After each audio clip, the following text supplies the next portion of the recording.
This video report is brought to you in association with Halcyon, the classic 95-foot Bermudan ketch built in 1929, which is now available for charter. The Royal Yacht Squadron hosted the Swan European Regatta from Monday to Friday last week.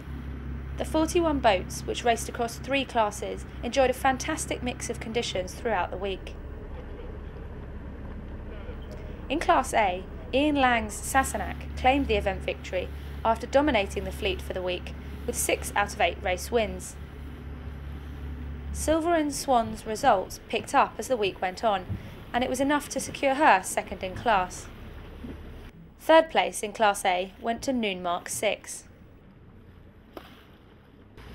Swan 48 Elan was presented with the Class B overall prize. The family crew, led by Harold Borp, were delighted to add their new Swan European Champion title to their original victory from 1987. On the final day, the battle for second and third was separated by just 1 point. But in the end, Don Wood's La Quatre Juliette held on to second, and David Seagal's Christina claimed third.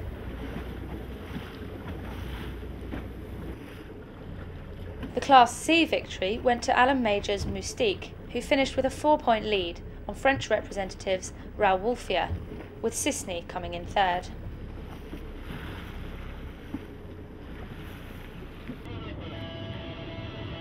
A record 27 boats turned out for the Coupes Quarter Ton Cup, hosted by the Royal Corinthian Yacht Club.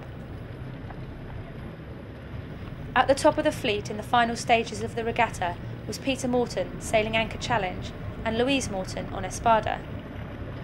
Going into the final day, it was Louise at the top with a 4.5-point lead over husband Peter. The race committee took advantage of the conditions on the final day and ran an extra race to make a total of 10 races across 3 days.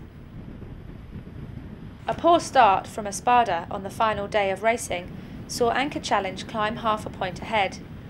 Espada put in a better performance in the final race to beat Anchor Challenge by just 6 seconds. Despite beating her husband in the final race, it wasn't enough, and Peter Morton took the overall victory from wife Louise by half a point. Bullet took third overall, with Aguila in fourth.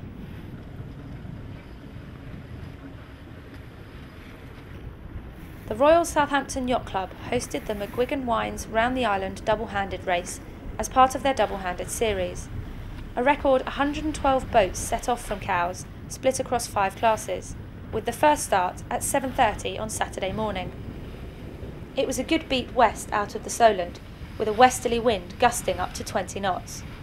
The sun shone for most of the morning, and the competitors were all aware that this could be a year for breaking records. And it was. Ned Wakefield and Luke McCarthy broke the 2004 monohull record in their Class 40 boat, Concise, by just 13 seconds, with an elapsed time of 5 hours, 58 minutes and 38 seconds. The full results can be found on the Royal Southampton Yacht Club's website. Jogg's race to Weymouth set out from Cowes on Saturday morning, and the boats joined the double-handed Round the Island race as they beat west out of the Solent. First away was Class 5, and the leaders were well spread out by the time they arrived in Weymouth. Alchemist arrived after 8 hours 15 minutes, 45 minutes ahead of Girol. Another 45 minutes astern was Blustery Day.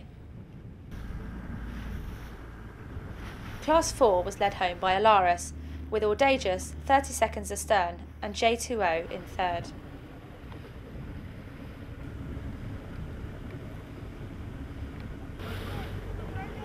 In Class 3, Floating Vota finished the race in 6 hours 38 minutes to take first ahead of Magic Mix and Old Mother Gun.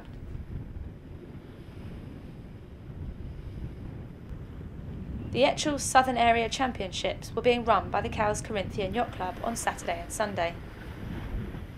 In Saturday's first race, 8 Etchells came to the line, and after just over an hour's-long race, it was Graham Bailey on arbitrator who took the bullet, with Bedrock in second and China White in third. In the second race of the day, arbitrator again took the win, with Bedrock coming in second and Freelance taking third.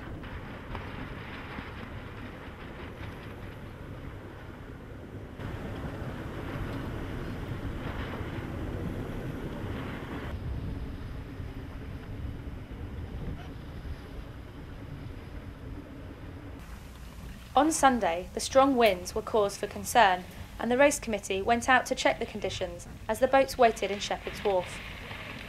Eventually, it was decided 2 short windward-leeward races would be run in the 22 knots of wind.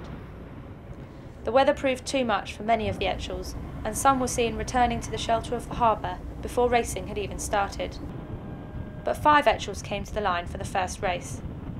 It was Freelance who took the win, ahead of Yes and Desperate. The second race saw another win from Freelance. Desperate climbed 1 place to take second, and Ragtime took third.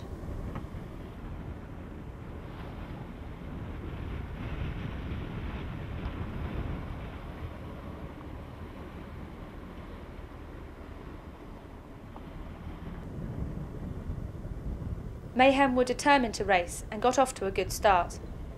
But the weather got the better of them, and an unplanned jibe on the last mark of race 1 left 1 crew member unconscious. Our camera rib was able to assist, and with the help of the RNLI, take the injured sailor back to Cowes to an ambulance waiting on Trinity Landing. The Royal Corinthian Yacht Club was hosting the Cowes Keelboats Solent series on Saturday and Sunday.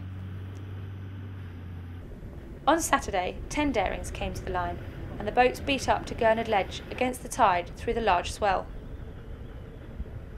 For 1 Daring, the weather proved too much, and a broken halyard forced them to return to Cowes.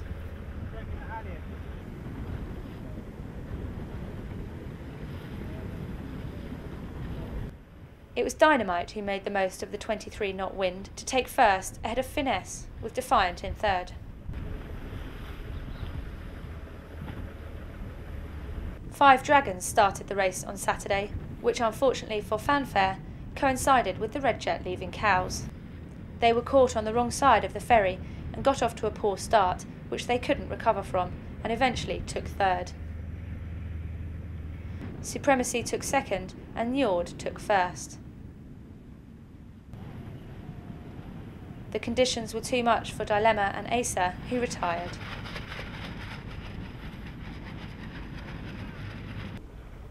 On Sunday, after assisting the injured Etchells sailor, we caught up with the boats as they rounded HSB Gales and headed off on a run to the east. The wind had increased to 25 knots with gusts of up to 30, and in the Daring class it was Dolphin who was in the lead, and she held it to the end. Double Knot came in second, with Defiant in third. In the Dragon class, just 2 boats started on Sunday, but the weather proved too much for Njord, and after the previous day's victory, she retired, leaving Fanfare to take the win. This week, Cowes Yacht Haven is overflowing beautiful classic boats as the British Classic Yacht Club Regatta takes over the town. We'll be bringing you a full report next week, as well as coverage on all the other major events in Cowes. See you then. This video report was brought to you in association with Halcyon, the classic 95-foot Bermudan ketch built in 1929, which is now available for charter.